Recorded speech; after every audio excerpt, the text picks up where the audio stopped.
20 minute में 20 खबर में आपका स्वागत है और मैं हूं आपके साथ आरजू साई। हम अगले 20 मिनट में आपको देश दुनिया की 20 ऐसी खबरें बताने वाले हैं जो इस वक्त न केवल सुर्खियों में है बल्कि दिलचस्प और अहम भी हैं। तो शुरू करते हैं 20 मिनट में 20 खबरों का सिलसिला। सबसे पहले देखते हैं राजस्थान की कौन कौन सी खबरें इस वक्त अहम हैं। 3 घंटे, जी हां 3 घंटे यूं ही बवाल मचा रहा राजनगर थाने के अंदर। वोटिंग से पहले जिस तरह से बीजेपी और कांग्रेस कार्यकर्ता थाने में बवाल मचाते रहे, उसे देखकर यही लग रहा था यही उपचुनाव का रणक्षेत्र है और चुनावी जीत के लिए सारी जोर आजमाइश यही हो जाएगी। बताया जा रहा है कि इस विवाद की शुरुआत फरारा गांव से वायरल हुए एक वीडियो से हुई थी। उस वीडियो में कांग्रेस की महिला कार्यकर्ता तय सीमा के बाद चुनाव प्रचार करती नजर आ रही थी।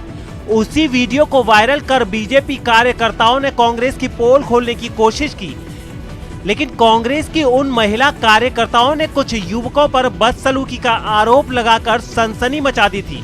इसी मुद्दे को लेकर दोनों पक्षों के कार्यकर्ता थाने पहुंचे थे और थाने में ही इनके बीच कहासुनी शुरू हो गई।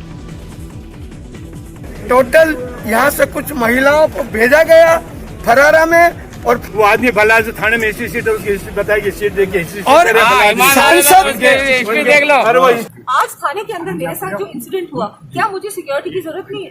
तो अगर मैं एक थाने के अंदर सिक्योर नहीं हूँ और मैं एमपी हूँ इस क्षेत्र की, तो एक आम महिला के साथ पूरे राजस्थान में क्या हो रहा है?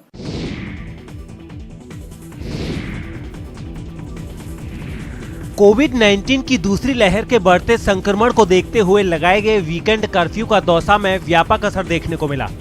दौसा वीकेंड कर्फ्यू के चलते बाजार पूरी तरह बंद हैं। कर्फ्यू की पालना में लोगों ने स्वेच्छा से अपने बाजार पूरी तरह बंद रखे। अच्छी बात यह है कि पुलिस को बाजार बंद कराने के लिए मशक्कत नहीं करनी पड़ी। वीकेंड कर्फ्यू के दौरान मेडिकल, किराना, दूध जैसी आवश्यक सेवाओं की दुकानें खोलने की अनुमति है, लेकिन दौसा में गिनती की दुकानें ही खुली हुई हैं। बाकी अन्य किराना की दुकान भी लोगों ने स्वेच्छा से बंद कर रखी हैं। वीकेंड कर्फ्यू की पालना में जगह जगह पुलिस ने पॉइंट लगाए हुए हैं, जहां पर पुलिस का जाब्ता तैनात किया गया है ताकि अनावश्यक कार्य से लोग बाहर नहीं निकलें। पूरे प्रदेश में वीकेंड कर्फ्यू लगा हुआ है ताकि लोगों की भीड़ जमा न हो सके, लेकिन दौसा के सिकराय की इन तस्वीरों को देखकर लगता नहीं है कि यहाँ वीकेंड कर्फ्यू का कोई असर हुआ हो।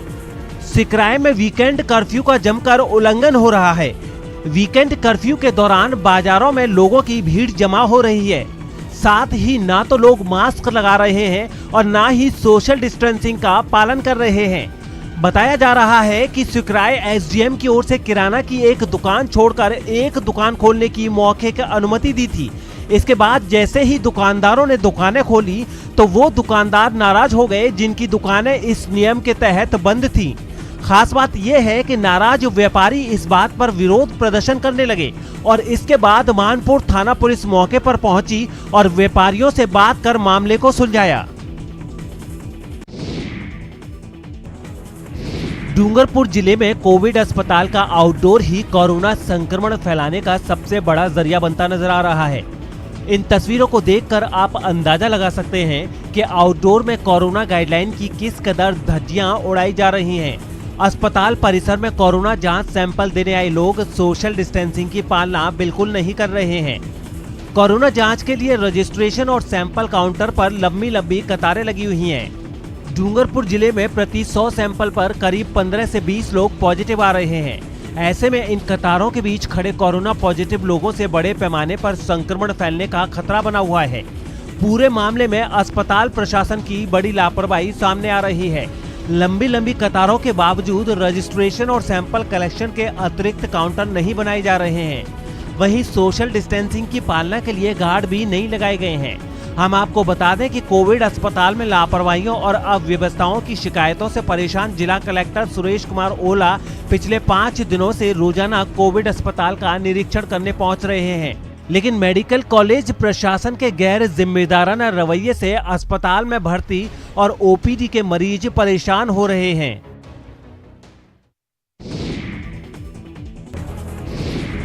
पाली जिले में कोरोना के महाविस्फोट के बाद जिले के सबसे बड़े बांगड़ अस्पताल के हालात बिगड़ने लगे हैं। अस्पताल में जितने बेड बढ़ाए जा रहे हैं उतने बेड तुरंत कोविड मरीजों से भरे जा रहे हैं। ऐसे में अस्पताल प्रशासन की ओर से मरीजों के लिए तुरंत बेड का इंतजाम नहीं हो पा रहा है। शुक्रवार को एक बार फिर यहां बेड बढ़ाए गए, जिससे बेड की संख्या 245 हो गई है, लेकिन इनके बावजूद भी मरीजों के लिए बेड कम पड़ रहे हैं। अस्पताल प्रशासन ने शाम को बेड की संख्या बढ़ाई और शनिवार की सुबह होते होते सारे बेड लगभग फुल हो गए। कोविड के भयावहता का अंदाजा इसी बात से लगा सकते हैं कि पिछले साल बांगड़ अस्पताल में कोविड के लिए 210 बेड थे और वो भी कोविड के चरम रहने वाले सितंबर अक्टूबर में खाली रहे थे। लेकिन इस बार बेड की संख्या बढ़ाने के बावजूद भी मरीजों को बेड नहीं मिल पा रहे हैं। कई मरीज तो बरामदे में इलाज करा रहे हैं, तो कई खिड़कियों के सहारे बैठकर, तो कईयों को घंटों तक एम्बुलेंस में ही इंतजार करना पड़ रहा है। बेड की कमी के साथ साथ गंभीर मरीजों के लिए रामबाण माने जाने वाले रेमडेसिविर इंजेक्शन भी यहां खत्म हो गए हैं। बांगड़ अस्पताल में एक भी रेमडेसिविर इंजेक्शन नहीं बचा है, जिससे डॉक्टरों की भी चिंता बढ़ गई है। मरीज बढ़ रहे हैं तो बेड तो अभी फिलहाल जो मरीज उनको दे दिए हैं और बाकी अभी हमने 2 वार्ड और खाली करवा रहे हैं। अभी गायनी एमसीएच में देखा है 2 वार्ड खाली करा के और वहाँ व्यवस्था हो गई। झुंझुनू में लगातार कोरोना विस्फोट हो रहा है। यहां पिछले 3 दिनों में करीब 160 लोग कोरोना पॉजिटिव आ चुके हैं। लगातार बढ़ रहे कोरोना पॉजिटिव की संख्या से प्रशासन में भी हड़कंप मचा हुआ है। कोरोना की वजह से हालात ज्यादा न बिगड़े, इसके लिए यहां के सबसे बड़े बीडी के अस्पताल में कोरोना बेड की संख्या 30 से बढ़ाकर 40 कर दी गई है। 5 बेड आईसीयू के लिए बनाए गए हैं। हर बेड में ऑक्सीजन की व्यवस्था है। पूरे अस्पताल में ऑक्सीजन पाइपलाइन से सप्लाई की जा रही है।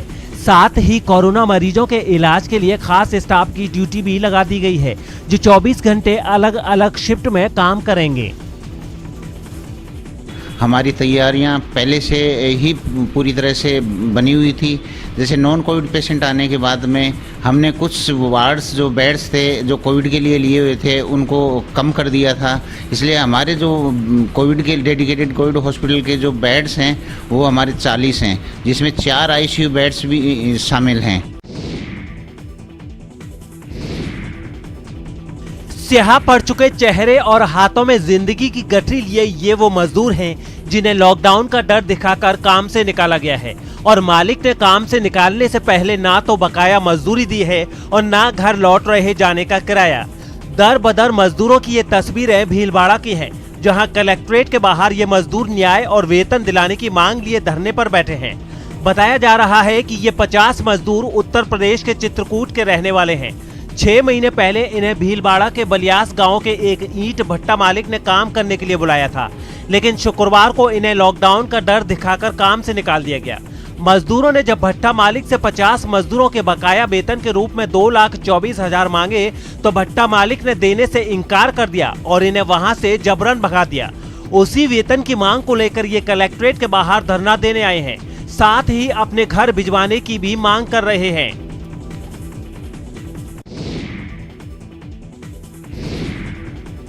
धौलपुर से डराने वाली तस्वीरें सामने आई हैं। वहां कुछ लोगों ने कपड़ों के एक शोरूम के अंदर घुसकर जमकर मारपीट और लूटपाट की।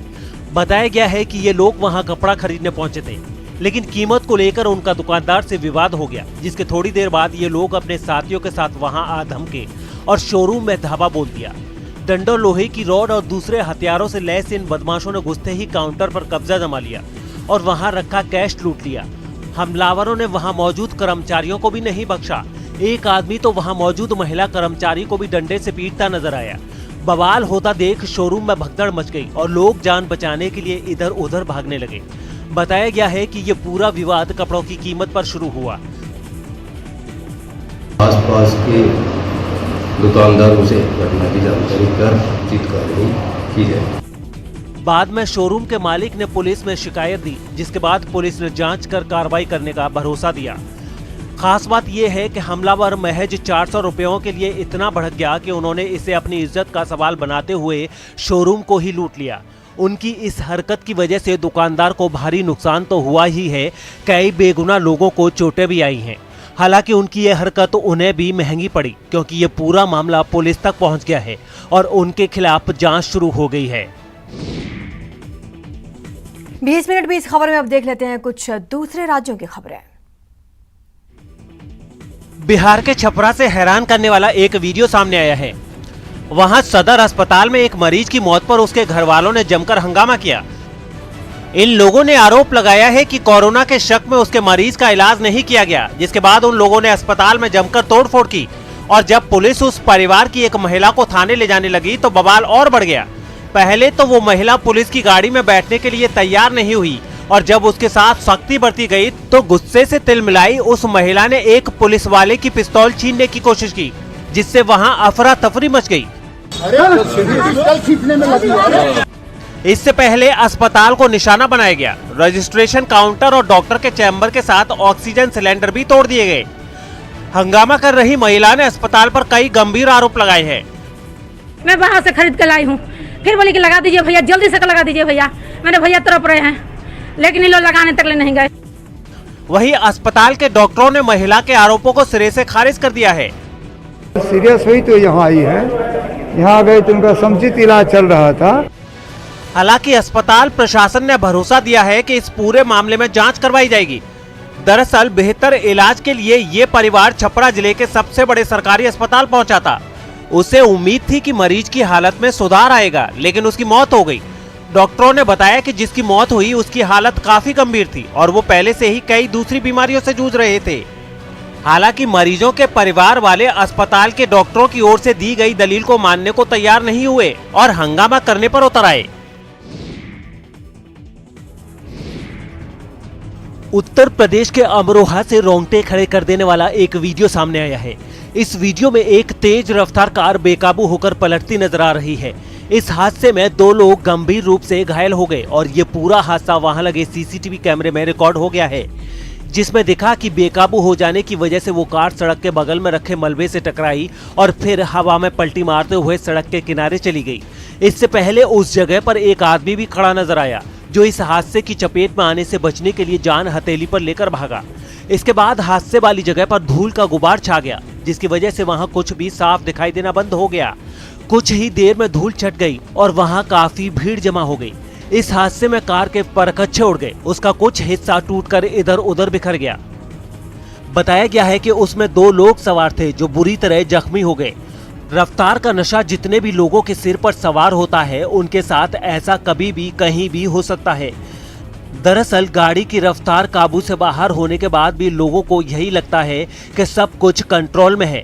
यही रफ्तार का नशा है जो जानलेवा हादसों की सबसे बड़ी वजह बन चुका है। हद से ज्यादा रफ्तार से गाड़ी चलाएंगे तो सड़क पर छोटा सा गड्ढा भी गाड़ी को पलट देने के लिए काफी होगा। अमरोहा में भी ऐसा ही हुआ।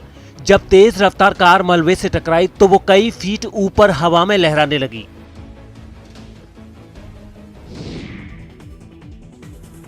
हरियाणा के सोनीपत में जमीन विवाद में कुछ किसानों पर उत्तर प्रदेश के एक किसान को गोली मारने का आरोप लगा है।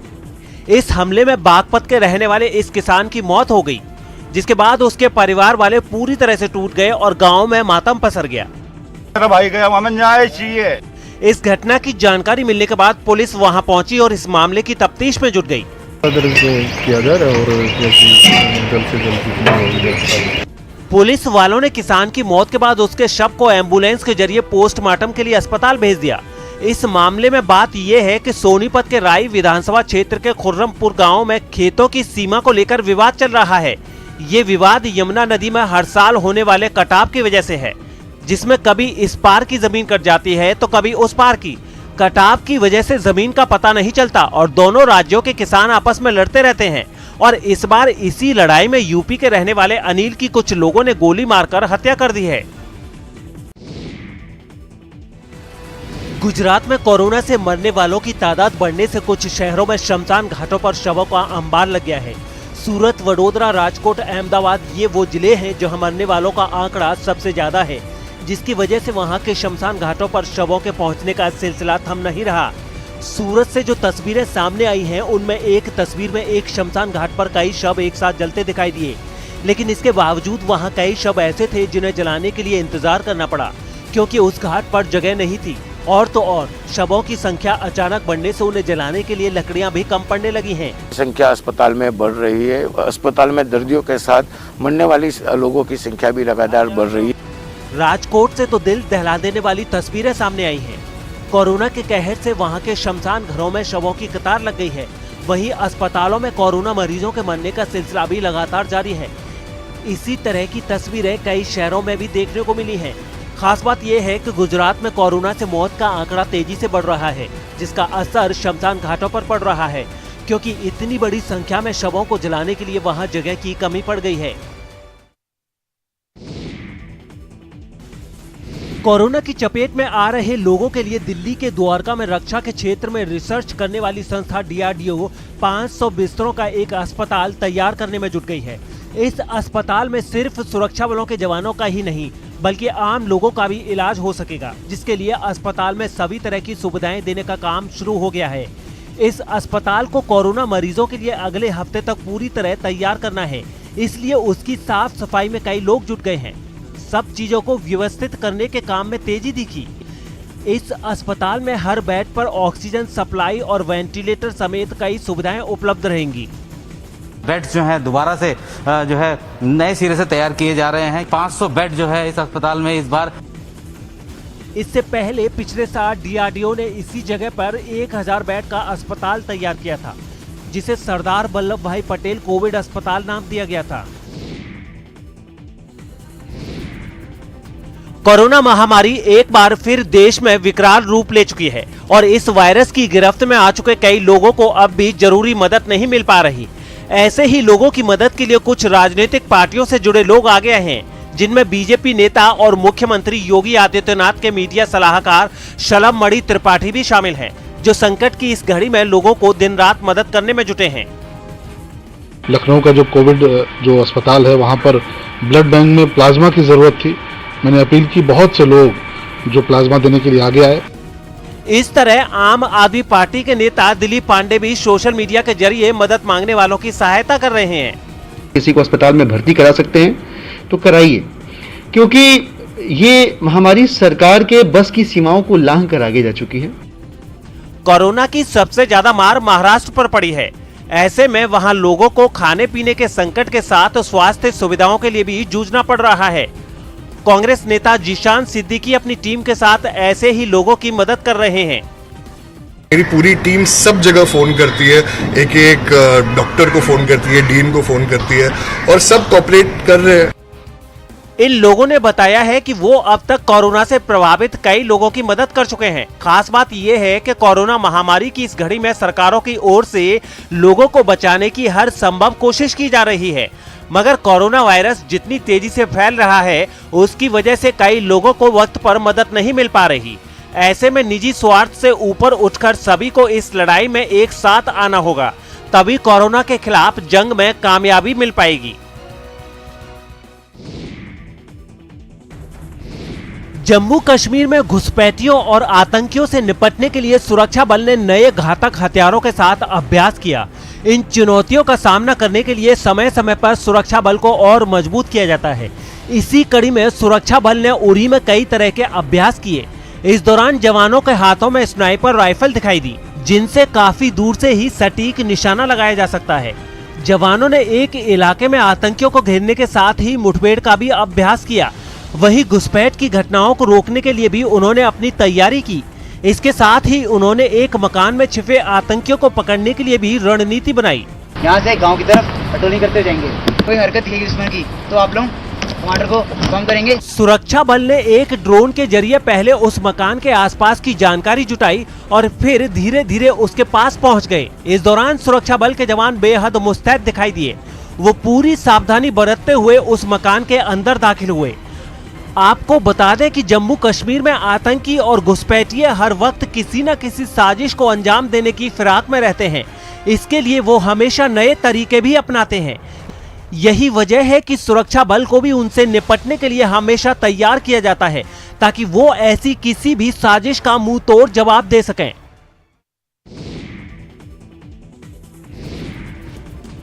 छत्तीसगढ़ में नक्सलियों के चंगुल से छूटे जवान राकेश्वर सिंह का जम्मू में उनके घर पहुंचने पर जोरदार स्वागत किया गया। छत्तीसगढ़ के बीजापुर में 3 अप्रैल को एक अभियान से लौट रहे जवानों पर नक्सलियों ने हमला कर दिया था, जिसमें 24 जवान शहीद हो गए थे, जबकि सीआरपीएफ के जवान राकेश्वर सिंह को अगवा कर लिया गया था, जिसमें करीब 5 दिन बाद नक्सलियों ने उन्हें रिहा किया था। अब जब वो छुट्टी लेकर अपने घर पहुंचे तो परिवार के साथ इलाके के लोगों ने उनका जोरदार स्वागत किया, उन पर फूल बरसाए, देश हित के नारे लगे। सब लोगों ने उन्हें घेर लिया। बड़े बुजुर्गों ने राकेश्वर सिंह के माथे पर तिलक लगाकर उनकी आरती उतारी, फूल मालाएं पहनाई गई। उन्हें सही सलामत देखकर उनके परिवार वाले राकेश्वर सिंह के गले लग गए।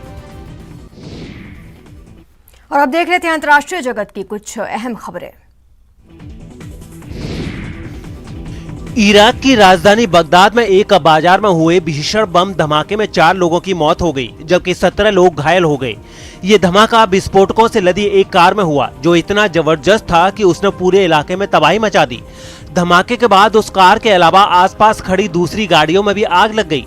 वहां से सामने आई तस्वीरों में कई गाड़ियां लपटों से घिरी नजर आई।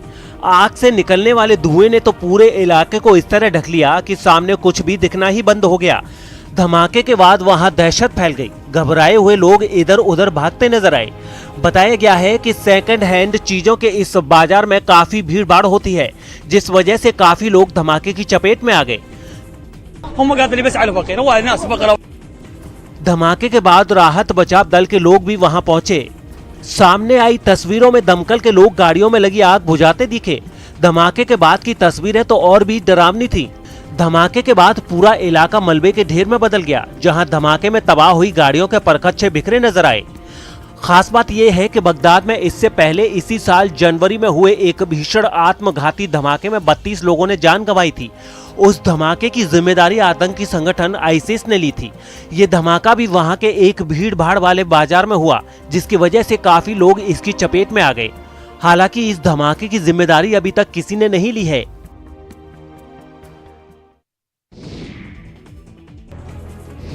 इजराइल की राजधानी यरूशलेम में मुस्लिम समुदाय के लोगों और पुलिस के बीच जोरदार झड़प हो गई। वहां पाबंदियों के बीच मुस्लिम समुदाय के सैकड़ों रोजेदार अल अक्सा मस्जिद में इबादत करने के लिए पहुंचे थे, लेकिन तभी सुरक्षा बल के जवान वहां पहुंच गए और एक जगह जमा हुए लोगों को खदेड़ना शुरू कर दिया।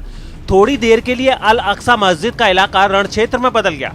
लोगों के विरोध का सामना कर रहे जवानों ने भीड़ पर बेहोश करने वाले बमों की बरसात कर दी, जिससे वहां भगदड़ मच गई। लोग सुरक्षा बल की कार्रवाई से बचने के लिए इधर उधर छिपते नजर आए। इतनी सख्ती के बावजूद बहुत से ऐसे लोग थे जो मस्जिद के पास जमे रहे। इसके बाद वहां घुड़सवार दस्ते ने मोर्चा संभाल लिया और उस इलाके को खाली करवाने के लिए मार्च निकाला। इस बीच जवानों ने कुछ लोगों को हिरासत में ले लिया और उनकी तलाशी ली। खास बात यह है कि यरूशलेम को इजराइल के यहूदी समुदाय के लोग अपना सबसे पवित्र शहर मानते हैं, इसलिए इजराइल ने इसे अपनी राजधानी घोषित कर रखा है। वहीं मुस्लिम समुदाय के लोग अल अक्सा मस्जिद की वजह से इसे अपना तीसरा सबसे पवित्र शहर मानते हैं। इसलिए रमजान के महीने में अल अक्सा मस्जिद में इबादत करने के लिए सैकड़ों लोग एक साथ पहुंच गए, जबकि इस मस्जिद में जाने से पहले वैक्सीन लगवाना जरूरी कर दिया गया है। लेकिन आरोप है कि कोरोना के नियमों को वहां तोड़ा गया, जिसके बाद उन पर कार्रवाई की गई।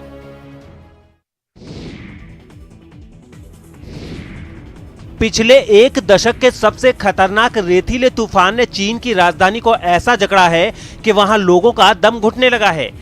सिर्फ बीजिंग ही नहीं, चीन के उत्तर में मौजूद कई इलाके रेत के घने गुबार की गिरफ्त में आ गए, जबकि बीजिंग में तो ये बीते 5 हफ्तों में तीसरा ताकतवर रेतीला तूफान है, जिसकी वजह से उसके नीले आसमान का रंग ही बदला नजर आया।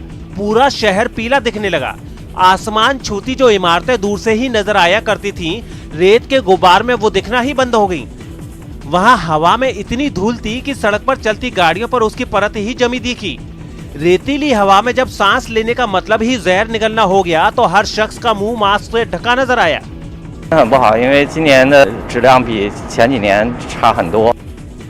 वहीं चीन के शासन वाले इनर मंगोलिया प्रांत से तो रेतीले तूफान की रोंगटे खड़े कर देने वाली तस्वीरें सामने आई।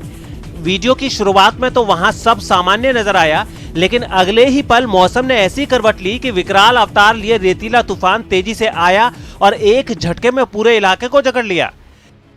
तेज हवा के साथ धूल और मिट्टी उड़ने लगी। हाल इतना बुरा हो गया कि शहर के आसमान के ऊपर रेत का गुबार नजर आया। खास बात यह है कि जब जब चीन के गोबी रेगिस्तान में तेजी हवाएं चलती हैं, तो उनके साथ उड़ी धूल और रेत बीजिंग पर कब्जा जमा लेती है। शीत लहर की वजह से चीन के कुछ इलाकों में हवा की रफ्तार 74 किलोमीटर प्रति घंटा तक पहुंच गई और उसके साथ रेत और धूल ने गुबार ने चीन के उत्तरी इलाके को अपने चंगुल में ले लिया। दक्षिण अफ्रीका से एक ऐसा वायरल वीडियो सामने आया है जिसने भी देखा उसके होश उड़ गए। वहां एक परिवार समंदर की सैर करने निकला था, लेकिन तभी कुछ ऐसा हुआ कि मजा सजा बन गया और परिवार काल के मुंह में जाते जाते बाल बाल बचा। इस हादसे से पहले तक सब कुछ सामान्य था। एक नाव पर सवार परिवार समंदर में खूबसूरत डॉल्फिन के झुंड की कलाबाजियां देख रहा था।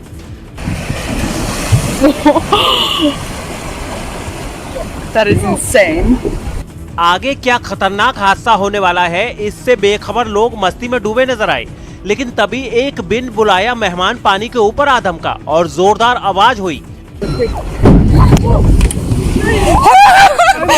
किसी को कुछ समझ में आता कि हुआ क्या, उससे पहले एक शख्स समंदर में गिरा नजर आया। उसे पानी में गिरा देखकर सभी का कलेजा मुंह को आ गया। पता चला कि करीब 40 टन वजन वाली एक व्हेल नाव से टकरा गई। फिर तो नाव ने ऐसा हिचकोला मारा कि उस पर सवार वो शख्स पानी में ही जा गिरा। वो व्हेल का निवाला बनते बनते बाल बाल बचा। Are you okay, Dad? राहत की बात ये रही कि समंदर में एक और नाव थी जिसने उस शख्स को पानी से सुरक्षित बाहर निकाल लिया। फिलहाल इतना ही।